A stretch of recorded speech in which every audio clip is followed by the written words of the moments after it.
අපි ඉස්සෙල්ලාම කතා කරමු IB ආයතනයේ අපි මුලින්ම පටන් ගත්ත හැටි ගැන. වයස මම හිතන්නේ අපි අවුරුද්ද 2006 සැප්තැම්බර් මාසේ 4 වෙනිදා එක දරුවෙක්ගෙන් තමයි පටන් ගත්තේ. රයන් මුරාල් කියන දරුවා. මම හිතන්නේ ඒ දරුවට වයස අවුරුදු 4ක් විතර ඇතිනේ. ඔව්. ඒ වෙද්දී එයාගේ අම්මයි තාත්තයි අපි ගාවට එනවා. ආයිෂා අපිට ළමයට උගන්න ගන්න ඕන කියලා. ඉතින් මොනවාද තියෙන courses ඒ වෙද්දී අපි හිතලවත් තිබ්බේ නැහැ Cambridge English Language Assessment පටන් ගන්න. නමුත් මේ අවශ්‍යතාවය නිසා මේ අම්මගේ තියෙන ඇවටිල්ල නිසා දිගින් දිගටම මට කතා කරන නිසා අපි පටන් ගන්නවා රයන්ට ඉංග්‍රීසි උගන්වන්න. එතනින් අපි පටන් අරගෙන ඊළඟට අපි ඉස්සරහට යනවා. අද වෙද්දී 2006න් පස්සේ අද වෙද්දී අපි ළමයි 10 ගානකට Cambridge English Language Assessment ප්‍රගුණ කරන්නට උදව් කරලා තියෙනවා. එතනින් එහාට අපි ඉදිරියට යද්දී අපි දකිනවා දරුවන්ගේ රිසල්ට්ස් වල ලොකු වර්ධනයක්. ඒත් එක්ක ගොඩක් වෙලාවට අපි දකින්නේ දෙමව්පියෝ තව දෙමව්පියන්ට කියලා ආයතනයට දරුවන් යොමු කරනවා. ඒත් එක්කම අපේ ජයග්‍රහණ ගැන කියන්න ඕන මොනවා හරි. මොනවද වට දැනෙන්නේ ආයතනයක් හැටියට අපි ලැබු ජයග්‍රහණ ගැන? මූලිකවම අපිට වැදගත් වෙන්නේ දරුවව. එතන නිසා අපිට එන හැම දරුවෙක්ටම අපි කොහොමද එයාට දැනට තියෙන දැනුම මට්ටම මොකක්ද? එයාව කොහොමද අපි ඩිවෙලොප් කරන්න ඕන? ඒත් එක්ක මෙයාගේ තියෙන දුර්වලකම් මොනවාද? ඒවත් ફોකස් කරගෙන අපි කොහොමද මේ දරුවා උපරිම රිසල්ට් එකකට ගෙනියන්නේ කියන එක අපි හැමදෙස්සම විශ්වාස කරපු දෙයක්. එතනින් ඉස්සරහට යනකොට අපි ඉදිරියේදී අපිට ලැබෙන්නට තියෙන දේවල් ගැන නොවේ. නමුත් ළමයාත් එක්ක අපි යන ගමන කොහොමද යාව මේ solid මේ කියන educational journey එක හරහා ගෙනියන්නේ කියන පරමාර්ථයත් එක්ක යද්දී අපි දිගින් දිගටම student count එක වැඩි කර ගන්නවා. ඒත් එක්කම British Council එකේ ඒත් එක්කම Cambridge University එකේ ඇගයීමට අපි ලක් වෙද්දී අපිට ගොඩක් awards හම්බ වෙනවා. ලංකාවේ වගේම South Asia වලත් අපි ඇගයීමකට ලක් වෙනවා. ඔව් ඒත් එක්කම ආයිෂා අපි වචනය බෙදා ගන්නකොට අපි ඔයා කිව්වා වගේ සංඛ්‍යාවට වඩා හැමතිස්සෙම ගුණාත්මක භාවය ගැන කටයුතු කරලා තියෙනවා. ගුණාත්මක භාවය ගැන කතා කරද්දී අපි විශේෂ achievement එකක් කරා. විශේෂ ටාගට් එකකට ගියා 2024 අවුරුද්දේ. ඔව් ඒක ඉතාමත්ම වැදගත් ආයතනයක් විදිහට ඉස්සරහට යනවත් එක්කම අපි quality certificates ගැන අවධානය යොමු කරනවා. අපි ISO 9001 2015 කියන quality certificate එක ගන්නවා. මොකද අපිට ඕන කරනවා හැමතිස්සෙම හැම දරුවෙක්ගෙම අධ්‍යාපනය කියන දේ ඊටම වැදගත් දෙයක්. දෙමව්පියන්ට අපි කෙරෙහි තියෙන විශ්වාසය තවදුරටත් ඉදිරියට ගෙන යන එක අපිට ගොඩක් වැදගත් දෙයක්. එන්නේද ගිහන්. අනිවාර්යෙන්ම. මොකද මම දන්නවා British Council යටතේ Cambridge Preparation Centers 250කට වැඩි තියෙනවා. ඒතර IB ආයතනය තමයි පළවෙනිම ආයතනය මේ quality certificate එක ගන්න.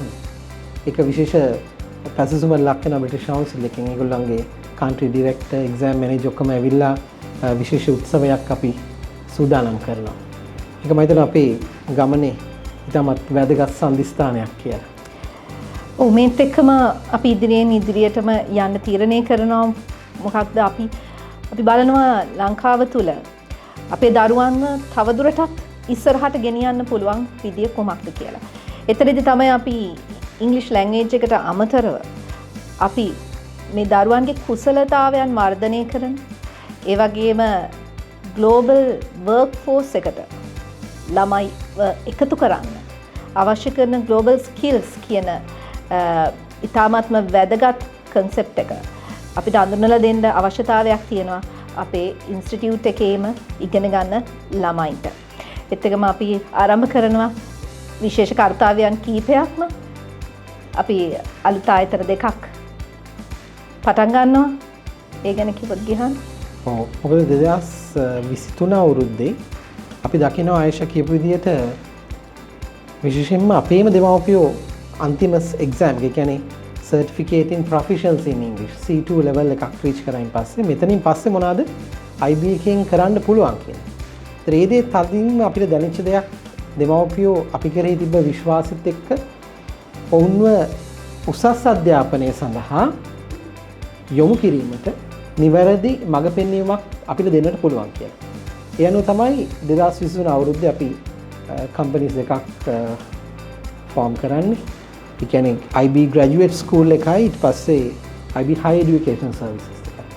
ඒතර ඒ දෙක වැඩ කටයුතු අපි ආරම්භ කරනවා සෑහෙන කැපවීමක් මත. මම කැමති ආයිෂට වචනයක් දෙකක් බෙදා ගන්නට කියලා අපි මොනවද ඒ දැන් කරන කාර්යය මොනවද ඒ කම්පනීස් දෙක හරහා කියලා. ඔව් ඇත්තටම අපි IB high educational services යටතේ අපි ගන්න තීරණයක් තමයි අපි කනෙක්ට් වෙනවා ලෝකේ ඉන්න global education leaders ලත් එක්ක. මොකද අපිට ඕන වෙනවා අපිට ඉන්න හැම දරුවෙකුටම එයාගේ අධ්‍යාපන මට්ටම මොකක් වුණත් එයා ගෙනියන්න පුළුවන් උපරිම දුර ජොබ් මාකට් එකට කොහොමද අපි ආව සූදානම් කරන්නේ, කොහොමද අපි ඉන්ටර්නැෂනලි දරුවෙක් ඩිවෙලොප් කරන්නේ කියන ඒ කන්සෙප්ට් එකත් එක්ක කොහොමද අපි අපේ වැඩ ආරම්භ කරන්න කියලා මේ වෙද්දී අපිට ඩොක්ටර් ජෙනි කින්කේඩ්, මිස්ටර් පෝල් මොන්ටිගියු, ඒත් එක්කම ප්‍රොෆෙසර් ශාන්ත ලියනගේ, ඩොක්ටර් දුමින්ද, ඒත් එක්කම ප්‍රොෆෙසර් ෆයිස්, මේ වගේ අපිට ලීඩර්ස්ලා කීපයක් අපේ කම්පනීස් වලට එකතු වෙනවා.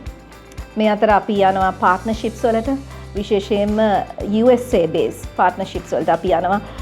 මොකද අපි විශ්වාස කරනවා ලෝකයේ දැනට රටවල් 100කට වඩා වැඩි ප්‍රමාණයක එඩ්මන්ටන් කියන ආයතනය ප්‍රසිද්ධව පවතිනවා. මොකද ඒ කියන එඩ්මන්ටන් ආයතනයත් එක්කම අපි පාර්ට්නර්ෂිප්ස් වලට එනවා අපේ දරුවන්ට සාම්ප්‍රදායික විෂය ධාරාවලට අමතරව මේ කියන කුසලතාවයන් වර්ධනය කරන කෝසස් 600කට වඩා වැඩි ප්‍රමාණයක් ලංකාවට අඳුන්වලා දෙන්නට අපි මූලික පියවර ගන්නවා. ඒත් එක්කම අපි ඇමරිකන් හයි ස්කූල් ඩිප්ලෝමා එක අඳුන්වලා දෙනවා.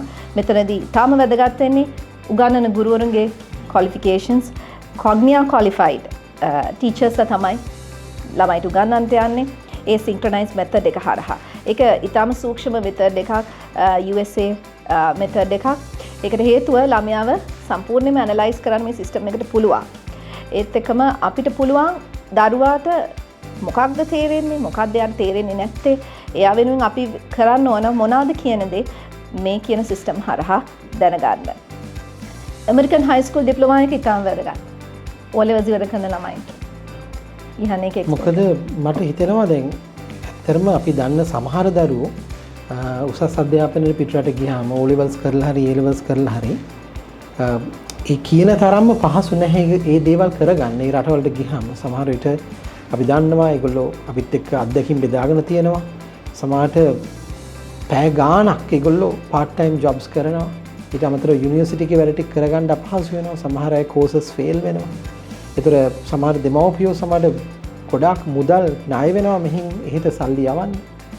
ඒ වගේ ප්‍රශ්න ගොඩාක් තියෙනවා. නමුත් මේ ක්‍රමේ මම දකින විදියට ලොකු සහනයක් දෙමව්පියන්ට වෙනවා. සහ දෙමව්පියෝ සහ දරුවෝ එකට ඉන්නවා. අඩුම වශයෙන් අවුරුදු දෙකක් කාල පරිච්ඡේදයක් අවශ්‍ය නම් මුළු ඩිග්‍රී ඉවර වෙනකම්ම ඩිප්ලෝමා එක ඉවර වෙනකම්ම මෙහි කම්ප්ලීට් කරගන්න හැකියාවක් තියෙනවා. ඇමරිකන් හයි ස්කූල් ඩිප්ලෝමා එක O levels වලින් පස්සේ ඒගොල්ලන්ට අවුරුද්දක් ඇතුළත ඉවර කරන්න පුළුවන් ලංකාවේ ඉඳගෙනම. ඒත් එක්කම දරුවන්ට මේ කියන qualification එක යුනිවර්සිටි pathways වලට ඉතාම වැදගත්. ඉන්ටර්නැෂනල් යුනිවර්සිටි pathways වලට. එතකොට අපි අපේ ආයතනය මගින් IB high educational services මගින් අපි දරුවන්ට උදව් කරනවා. එයාගේ career pathway එක හදන්න. එයාගේ educational journey එක සම්පූර්ණ කරගන්න. එයා කොහොමද මේ professionalism කියන එක අඳුරගන්න. මේ හැම දෙයක්ම අපි US based universities විශේෂයෙන්ම මූලිකත්වය අරගෙන ඩොක්ටර් ජෙනීගේ මඟ පෙන්වීම යටතේ අපි දරුවන් ඉදිරියට ගෙනියනවා. අපි දරුවගේ අල්ටිමේට් ගෝල් එක, ඒ කියන්නේ එයා අවසානයේදී එයාගේ සිහිනය මොකක්ද? ඒ සිහිනයට අවශ්‍ය කරන විදිහට එයාව ක්වොලිෆයිඩ් කරන්නේ කොහොමද කියන එක අපි ඩොක්ටර් ජෙනීත් එක්ක එයාගේ කරියර් පාත්වේ ගැන අපි කතා කරන්න ලෑස්ති. අපේ විශේෂ දවස් දෙකක් තියෙනවා. ගිහන් මම හිතන්නේ මේ මාසේ 26 වෙනිදා සහ 27 අපි ආයතනයේ පමණක් නෙවෙයි අපෙන් ඉගෙන ගත්ත හැම දරුවෙක් මේට කලින් ඉගෙන ගත්ත හැම දරුවෙක්ටම ඊට අතරම ඒ එකම අපි දැනට ඉගෙන ගන්න දරුවෝ සහ ඔවුන්ගේ දෙමව්පියෝ සහ මුළු ලංකාවෙම ඉන්න හැම කෙනෙක්ටම හිතන අපි ආරාධනයක් කරන්න ඕන. ඒ කියන්නේ අපි කියමුද පොඩ්ඩක් මොනවද හරියටම අපි එදාට කරන්න යන්නේ කියලා. ඔව් එදාට අපි 26 වෙනිදා විශේෂයෙන්ම අපි දෙමව්පියන්ව දැනුවත් කිරීමේ වැඩමුළුවක් ඒ වගේම දරුවන්ව දැනුවත් කිරීමේ වැඩමුළුවක් පවත්වන්නට ලෑස්ති වෙලා ඉන්නවා ග්ලෝබල් එඩියුකේෂන් ලීඩර්ස්ලත් එක්ක. එතකොට මෙතන තියෙන විශේෂත්වය සහ දැනුවත් වීම තමයි අපිට තියෙන opportunities මොනවාද? අපිට තියෙන pathways මොනවාද? තමුන්ගේ හැකියාව මොකක්ද? තමුන් ලෝකෙට යන්නේ කවුරු විදිහටද කියන දේ අපි දරුවොත් එක්ක කතා කරන්නයි යන්නේ. ලංකාවේ ඉඳන් මේ ක්වොලිෆිකේෂන් එක ගද්දී එයාට තියෙන benefits මොනවාද? ඒත් එක්කම industry certificates කියන්නේ මොනවාද? කොහොමද එයා expertise කෙනෙක් වෙන්නේ? ඒ ගැන අපි දැනුවත් කරනවා. ඒත් එක්කම 27 වෙනිදා අපි ලෑස්ති කරලා තියෙනවා අනිත් රටවල් වල ඒ කියන්නේ ඔස්ට්‍රේලියා, නිව්සීලන්ඩ්, කැනඩා, අයර්ලන්ඩ්, ඒ වගේම තායිලන්ඩ් මේ කියන රටවල් වල යම්කිසි දරුවෙක් සෝ දෙමව්පියෙක් හිතනවා නම් අපි දරුවා පිට රටටම අරින්න කැමතියි කියලා ඒ දරුවාට අවශ්‍ය කරන මාර්ගෝපදේශනය සහ pathways ගැන දැනුම ලබා දෙන්න අපිත් එක්ක එකතු වෙන්න කියලා අපි දෙමව්පියන්ට ආරාධනා කරනවා. ඒ පැවැත්වෙන 27 වෙනිදා ඔයගලන්ට පුළුවන් ළමයි එක්ක එන්න ලංකාවේ ඕන තැනකින් එන්න පුළුවන්. මේක ඕපන් ඩේ එකක් හැම කෙනෙකුටම අවස්ථාව තියෙනවා. ඇවිල්ලා කතා කරන්න මේ කියන රටවල් වලට අදී විශේෂත්වය වෙන්නේ ෆ්‍රී ස්ටුඩන්ට් වීසා කන්සල්ටේෂන් එක අපි කරනවා. ඉතින් ඒ අවස්ථාව නිසා සතයක්වත් වියදම් කරන්න අවශ්‍ය නැහැ කන්සල්ටේෂන්ස් වලට. ඉතින් දෙමව්පියන්ට මේක ලොකු නිදහසක් වෙන්න පුළුවන්. ඒක හින්දා ඔයගලන්ට එන්න පුළුවන් ඒ කියන pathways ගැන කතා කරන්න. ඒත් එක්කම අපි අවසානයේදී අපේ ගෝල් එකක් කියමු ගියහන්. right. අපි බලාපොරොත්තු වෙනවා ආයතනයක් හැටියට විශේෂයෙන්ම මම ඉස්සෙල්ලා කිව්වා වගේ අපි දකිනවා පුංචි දරුවෝ තාමත් ඉන්ස්ටිටියුට් එකට එනවා අවුරුදු 4 සමහරට grade 1 එකේ දරුවෝ ඊටත් අඩු වයසේ සමහර අය. ඒතර ඒ දෙමව්පිය ලොකු බලාපොරොත්තුෙන් තමයි අපේ ආයතනෙට දාන්නේ. ඒ ඇතුළු වෙන දරුවා අපේ Cambridge exams 7 ඉවර කරන් කියන්නේ ඒගොල්ලෝ ලොකු දැනුමක් ඇවිල්ලා සාමාන්‍යයෙන් අපේ අන්තිම ස්ටෙප් එක C2 කියන level එක මම ඉස්සෙල්ලා කිව්වාගේ certificate in proficiency English කියන exam එක පාස් වෙන දුවෙක් පුතේ IELTS මට්ටම ගත්තොත් 8.5ක් 9ක් වගේ ස්කෝර් එකක් අරන්. ඒතර ඒගොල්ලෝ ලෝකයේ දිරන්න සූදානම්. අපි කියනවා ඉංග්‍රීසි වලින් to be a global citizen or to be employable by the world. ඒ සුසුකම ලබන්නට මම හිතනවා මේ 26 27 දවස් දෙක හැම කෙනෙක්ටම උදව්වක් වෙයි. නිසා මේ දවස් දෙක මිස් කරගන්න එපා. ඒක නිකම්ම ඇවිල්ලා බලන්න කියන දෙයක් නෙමෙයි. ඒක ඇත්තටම මේ ආයිෂා ෂෙයා කරා වගේ එක්ස්පර්ට්ස්ලා අපිත් එක්ක ඉන්න වර්ක්ෂොප් එකක් ප්‍රැක්ටිකලි යන දැනුම ගොඩාක් ඔයගලන්ට දෙන තෝතැන්න. ඇවිත් බලන්න අලුත් දෙයක් ඉගෙනගෙන ජීවිතය වෙනස් කරගන්න අපි හැම කෙනෙක්ටම ආරාධනා කරනවා.